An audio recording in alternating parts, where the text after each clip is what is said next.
Si aún no lo has visto, mira los tutoriales anteriores haciendo clic en el enlace que aparece en pantalla.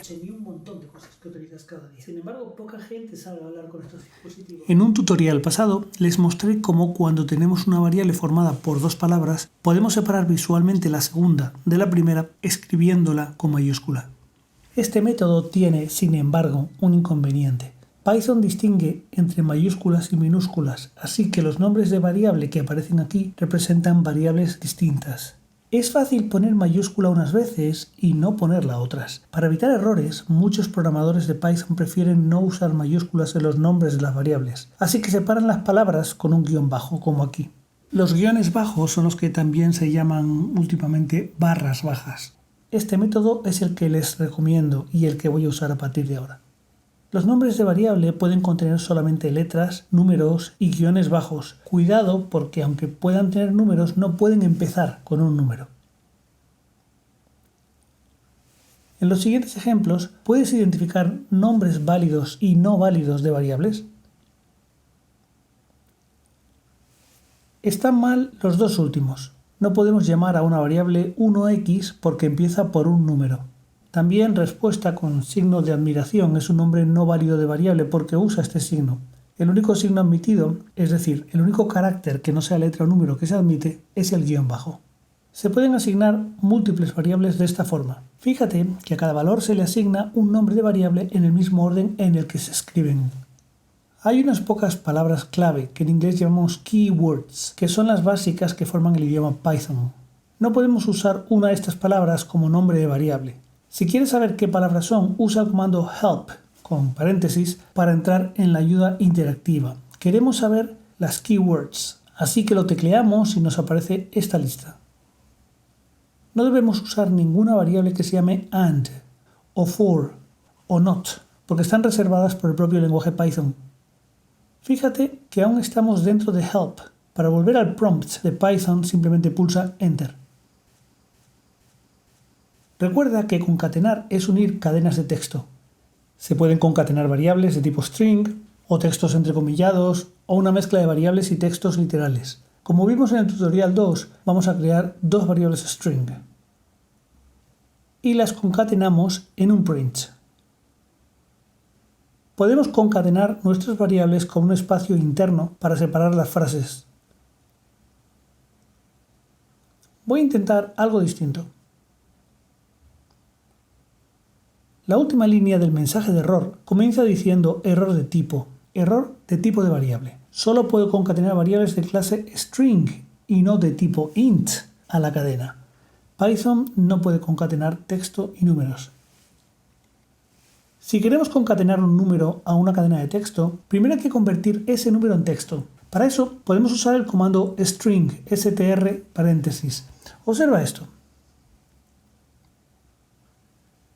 También podemos hacerlo a través de una nueva variable de texto. Fíjate que suma es un entero, que hemos usado para crear suma barra baja texto, que es un string. Podemos hacer lo contrario, es decir, convertir un texto a número. Si para pasar un número a texto usamos la función string, ¿qué función crees que utilizaremos en Python para pasar de un texto a un número entero?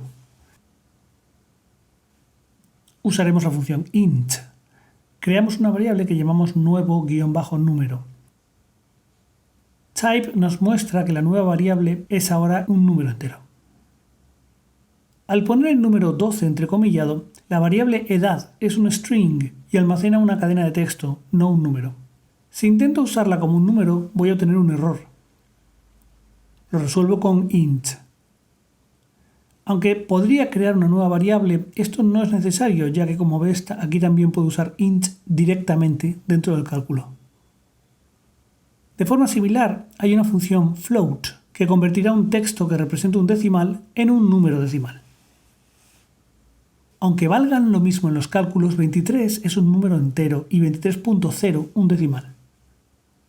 Lógicamente, las funciones int y float solo darán resultados si el texto está formateado correctamente. Python nos informa con un mensaje de error en este último caso. Error de valor, no se pudo convertir texto a un flotante 23,4. ¿Puedes tú detectar cuál es el error? Pues hemos cometido el error de separar el decimal con una coma en lugar de con un punto. Resumiendo, podemos convertir una variable que no sea de texto a una variable de texto, una variable string, con la función string. Similarmente, podemos convertir otra variable a un número entero con int y a un número decimal con float. Recuerda que en el primer tutorial también hemos usado print de otra manera, que es separando cada elemento con comas. En ese caso, print introduce un espacio automáticamente entre elementos y además pueden mezclarse variables de distinto tipo. Si usamos la concatenación, tendríamos que convertir la variable resta a string. Una diferencia práctica es que no se han añadido espacios al concatenar. Tenemos un mayor control sobre el resultado. Recuerda que al declarar una variable como esta, el símbolo igual es el operador de asignación. No funciona como en matemáticas. Le estamos pidiendo a Python que recuerde esta cadena de texto y que le asigne un nombre para convertirlo en una variable string. Puedes visualizarlo como si fuera una flecha hacia atrás. Es como si leyeras estos caracteres con el operador de asignación quedan vinculados al nombre saludo. Incluso con números no funciona como en matemáticas. Fíjate en este ejemplo. En matemáticas la primera y la segunda línea no son coherentes. No puede ser x igual a 2 y al mismo tiempo x igual a 3. Para Python, sin embargo, como operador de asignación no hay problema, ya que simplemente estamos volviendo a asignar, estamos reasignando otro valor a x. En la primera línea le estamos diciendo que asigne el valor numérico 2 a este nombre x. Y en la línea siguiente le pedimos que ahora asigne el valor 3 al nombre x. Como x estaba ocupada antes con el valor 2, Python se va a limitar a descartar este valor y reemplazarlo por 3. De valor antiguo no va a quedar ni rastro. Si le pedimos que imprima x, pondrá el último valor asignado, 3, y no habrá manera de que recuerde el que descartó. Otro ejemplo de que no es lo mismo una igualdad matemática que el operador de asignación es que mientras en matemáticas es lo mismo escribir x igual a y que y igual a x, en Python no lo es en absoluto, como puedes ver aquí. Al asignar el nombre de la variable x al valor de y en la tercera línea, Python descarta el antiguo valor de x, que era 1, para reasignarle el valor de y, que es 2. Ambos, x e y, valen 2 ahora. Sin embargo, si repetimos exactamente los pasos anteriores con la sola excepción de escribir y igual a x en lugar de x igual a y, en la tercera línea el resultado es bien distinto. Esta vez hemos reasignado un valor a la variable y que es el que tiene x, es decir 1. Por eso las dos variables se quedan ahora con el valor 1. Supón que la variable x controla cuántas veces pasa algo en un programa. Podemos definirlo inicialmente de esta manera. Como lo que queremos saber es cuántas veces se repite algo, cada vez que se repita, nos vamos a asegurar de que Python lea la siguiente línea de código. Esto en matemáticas no tendría sentido, pero es que no es una igualdad, sino una reasignación. Como hemos inicializado x con el valor 0, la primera vez que lea x igual a x más 1 sumará 0 más 1 y reasignará este valor de 1 a x.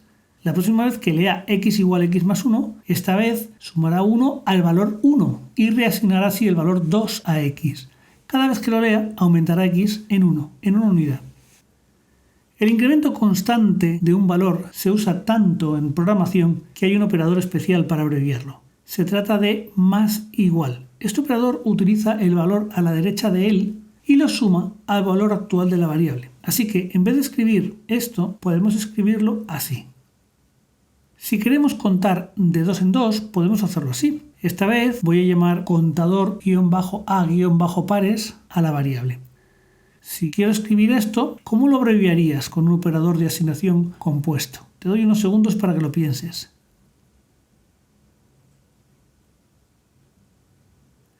Tendrías que escribir esto, que es sin duda más corto. Hay otros operadores de asignación compuestos, además de más igual. Aquí puedes ver cómo funcionan los más usados.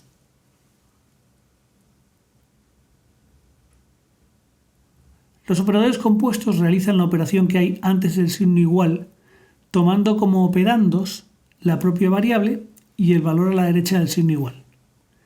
Otro ejemplo. Garachico tenía censados 4.819 habitantes en 2018. Vamos a asignar este número a una variable. Si nos dicen que en 2019 hubo un incremento de 114 habitantes y queremos actualizar nuestra base de datos, podríamos escribir y ahora la variable se actualiza con el valor que tenía y 114 más. Pero sabemos escribir esto de forma más abreviada con un operador compuesto. ¿Cómo lo harías? Te doy unos segundos para que lo pienses.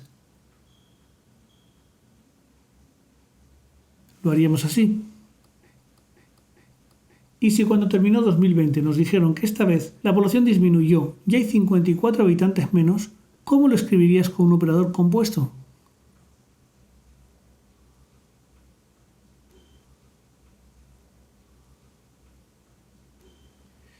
Una última pregunta.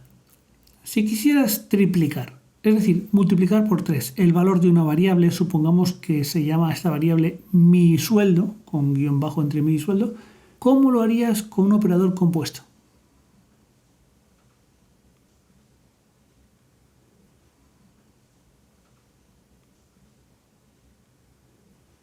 Felicidades, ahora Python piensa que ganas el triple de lo que ganamos antes.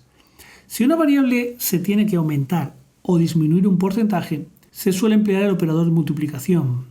Por si los porcentajes no son lo tuyo, vamos a ver esto despacio. El 50% de algo es la mitad, así que el 50% de 30 es 15. Para poder calcular estas cosas es útil expresar tantos por ciento en tantos por 1. Esto se hace dividiendo entre 100. Se trata de 50%, así que dividimos 50 entre 100 nos da 0,5. Esto significa que 50% equivale a 0,5 en tanto por 1. El tanto por 1 es útil porque cuando queremos saber cuánto es un porcentaje de una cantidad, solo tenemos que multiplicarla por el tanto por 1 equivalente de ese porcentaje. Así que saber cuánto es el 50% de 30 equivale a multiplicar 0,5 por 30. Y obtenemos 15, de donde 0,5 es 50% expresado en tanto por 1, es decir, 50 partido por 100. Dividir un porcentaje entre 100 y por tanto obtener el tanto por 1 es algo que puedes hacer de cabeza fácilmente. Haz mentalmente el tanto por 1 de 45%.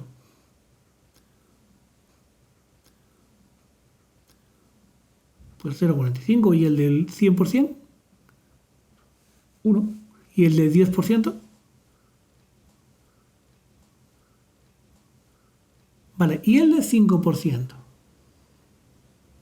Los porcentajes de una sola cifra dan tantos por 1 de 0,0 algo. Un artículo vale un 100% de su precio actual. Si un artículo sube un 15% y queremos saber cuánto vale ahora, tendremos que tener en cuenta que el nuevo precio será 100% más 15%. En tantos por 1 equivale a 1 más 0,15. Es decir, tendremos que multiplicar el precio anterior por 1,15. Si sube un 20% se multiplica por 1,20 o lo que es lo mismo 1,2. Con una subida del 45% se multiplica por 1,45, etc. Cuidado con subidas inferiores al 10%, porque hay que añadir un 0, es decir, un 5% adicional supone multiplicar por 1,05. Los porcentajes de descuento o bajada se hacen restando de 1. El nuevo valor de un artículo rebajado un 15% será de un 100% menos 15%, así que se obtendrá multiplicando por 1 menos 0,15, o sea, por 0,85. Un 30% rebajado multiplicará por 0,70, 1 menos 0,3, y una bajada del 4% en cambio implicará multiplicar por 0,96, 1 menos 0,04. Todos estos cálculos se hacen más rápido usando el operador compuesto de multiplicación, es decir, por igual. Supongamos que el precio de la gasolina es de 1,15 euros el litro. Si el precio sube un 3%, el nuevo precio va a ser... ¿Cómo puedes escribir esto de forma abreviada? Supón que quieres comprar una camisa que vale 12 euros sin rebajar. Usa un operador compuesto para rebajar el precio un 25% y volver a asignar el precio rebajado a precio camisa. Te doy unos segundos para que hagas mentalmente la operación. Si aún no lo has hecho, te recuerdo que si la rebajas de un 25%, es decir, 0,25 expresado en tanto por 1, el factor multiplicador para obtener el nuevo precio es 1 menos 0,25, o sea, 0,75. ¿Cuál sería entonces la operación en Python para obtener y reasignar el precio rebajado?